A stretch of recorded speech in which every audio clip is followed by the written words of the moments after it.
Doon ka muna titira sa kaibigan ko. Pansamantala. Bakit doon po ako titira? Di ba may bahay po tayo, nanay? Wala kasing magbabantay sa'yo sa bahay. Aalis na kasi si nanay. Ano po, nay? Bakit niyo po ko iiwan? Para naman to sa kinabukasan mo, anak, tong gagawin ko. Anong gagawin ko kapag hindi ako pupunta ng ibang bansa? Paano kita mabubuhay? Alam mo namang iniwan na tayo ng tatay mo. Ayoko pong umalis ka, nay. Huwag niyo po akong iwan. Ano ka ba naman, anak? Intindihin mo yung desisyon ko. Para naman to sa kinabukasan mo. Tara na. Nag-aantay na yung kaibigan ko dun. Nay, wag! Nay! Ano ba yan? Ang mahal naman ng Chanel na to. Bakit ganito to kamahal tong bag na to? Ano ba yun? Hindi pa kasi nagpadala yung asawa ko. Mag-order sana ako sa Chanel. Mare! Nandito na yung anak ko. Yung pinag-usapan natin. Ay, oo nga pala, Mare. Sure ka na ba talaga na dito mo sa akin iwan yung anak mo? Oo, Mare. Pinagkakatiwalaan naman kita. Basta, alagaan mo mabuti yung anak ko, ah. Tsaka huwag ka mag-alala. Magpapadala naman ako sa'yo palagi. Ah, sige, Mare. Ako nang bahala sa anak mo. Halika na, Iha. Nay, wag po! Huwag po kayong tumuloy sa ibang bansa! Nay, wag niyo po kong iwan! Huwag kang mag-alala. Ako namang bahala sa'yo. Sige, Mare. Ako nang bahala sa anak mo. Aalagaan ko siya ng mabuti. Huwag kang mag-alala. Sige na, Mare. Ikaw na mahala sa anak ko.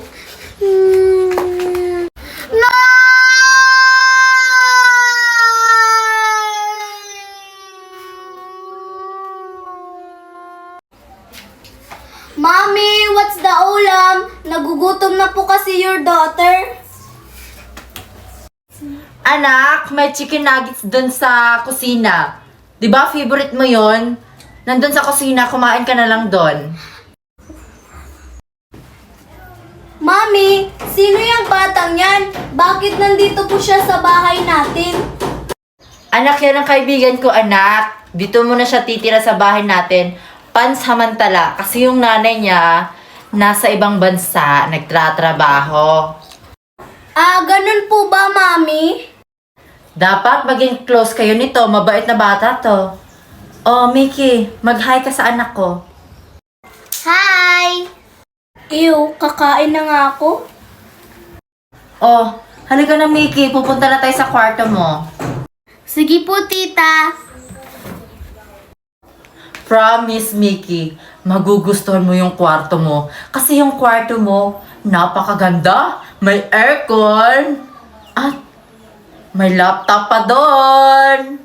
Kaya magugustuhan mo ditong tumira dito sa bahay ko. O halika na, pupunta na tayo sa kwarto mo. Sabi ni Mami, chicken nuggets daw yung ulam. Oh my God! What's this? Ew! O ayan, Mickey. Ito yung kwarto mo. Dito ka matutulog. Wow, ang ganda naman po ng kwarto ko. Joke lang. Sinong nagsabing dito ka matutulog? Kwarto to ng anak ko, no? Doon ka matutulog. Halika.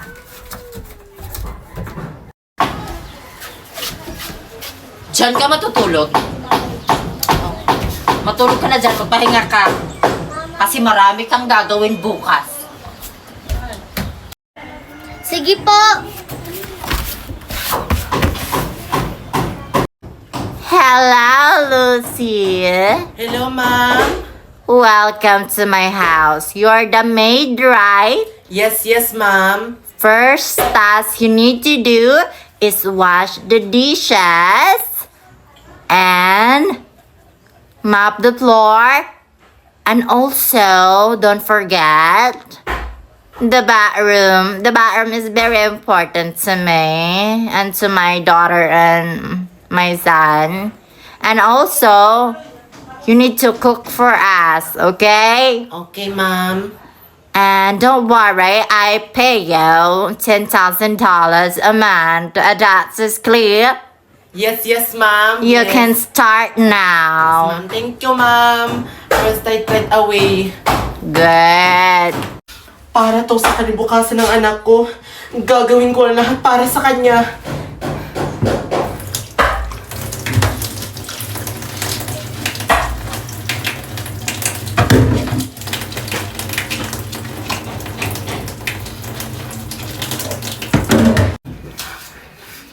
Good morning po. May pagkain na po ba? Nagugutom na po kasi ako. Naku, wala pa tayong pagkain.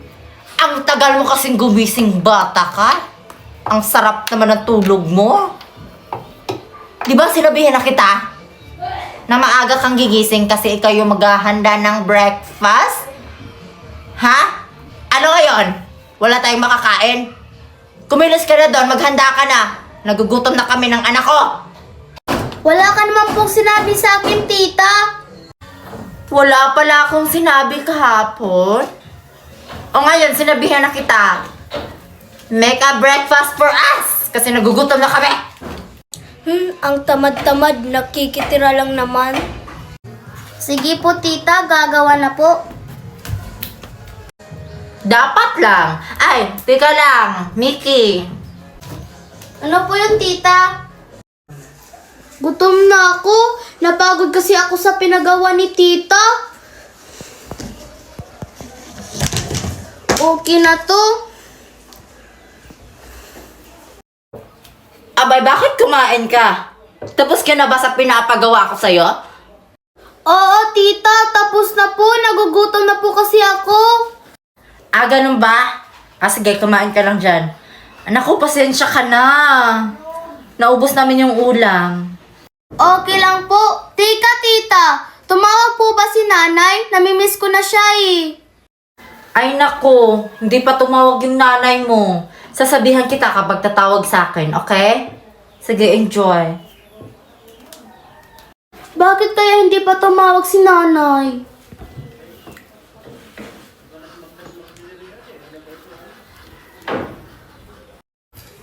Ayan, tapos na. Excuse me, madam. Yes? I finished all the work. Can I rest now? Cause I'm going to call my daughter in the Philippines. Is she okay? Oh, sure, darling. Thank you, madam. Thank you. Take your time.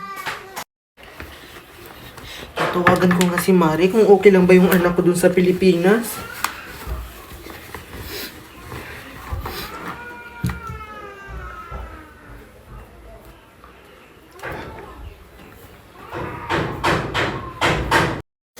Scatter! Scatter! Ay, naku. Ano ba yan? Disturbo? Hello, Mare. Bakit napatawag ka? Mare, kukumustahin ko lang yung anak ko. Okay lang ba siya? Yes, Mare. Okay lang naman yung anak mo dito sa bahay. Ah, ganun ba? Mabuti naman. Nakakain ba siya na maayos dyan? Abay, oo naman, Mare. Nakakain siya dito. Maganda nga yung kain niya dito eh. Huwag ka mag-alala, Mare. Ako nang bahala sa anak mo. Nasa mabuting kalagayan siya. Mabuti naman, Mare. Basta kapag may kailangan ka, tumawag ka lang sa akin. Ah, sige, Mare. Ah, siya nga pala, Mare. Bukas magpapadala ka kasi yung anak mo, ang taka kumain dito sa bahay. Tsaka palaging nagkukumputer. Ang laki ng bayarin sa kuryente. Basta, Mare, bukas Bye! Ingat ka dyan. Scatter. Scatter.